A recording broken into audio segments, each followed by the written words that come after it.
এবার খারাপ সময়ে কেকেআরে যোগ দিলেন ভয়ঙ্কর পেসার। তবে খেলবেন কবে থেকে, চলুন জেনে নিন বিস্তারিত। তবে আপনি যদি একজন সত্যিকারের কেকেআরের ফ্যান হয়ে থাকেন তাহলে আমাদের চ্যানেলটি সাবস্ক্রাইব করে সঙ্গে থাকুন পরবর্তী ভিডিওর জন্য। চলুন শুরু করি।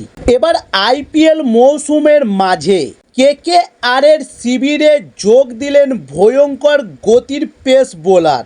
তবে মৌসুমের শেষ পর্যন্ত কেকেআরের সঙ্গেই থাকবেন তিনি। চোট সারিয়ে ক্রিকেটে মূলত ফিরছেন ভারতীয় দলের অন্যতম পেসার। আইপিএল 2025-এর মেগা নিলামে ভারতীয় তরুণ পেসার উমরান মালিককে কিনেছিল কেকেআর, কিন্তু চোটের কারণে আইপিএল থেকে ছিটকে যান তিনি। বর্তমানে তার পরিবর্তে কেকেআর নিয়েছে চেতন সাকারিয়াকে। তবে এবার ফের ফিট হয়ে মাঠে নামার জন্য মুখিয়ে রয়েছে কাশ্মীরের স্পিডস্টার উমরান মালিক। তবে কলকাতা নাইট রাইডার্সের সংসারে যোগ দিয়েছেন গতির ঝড় তোলা কাশ্মীরের বোলার উমরান। তার 150 কিমি স্পিডে বল করা নিয়ে একসময় শোরগোল শুরু হয়ে গিয়েছিল। তবে চোটের জন্য উমরান মালিকের পরিবর্তন প্লেয়ার নেওয়া হয়ে গিয়েছে, তাই তিনি এবারের আইপিএলে কেকেআরের হয়ে আর খেলবেন না।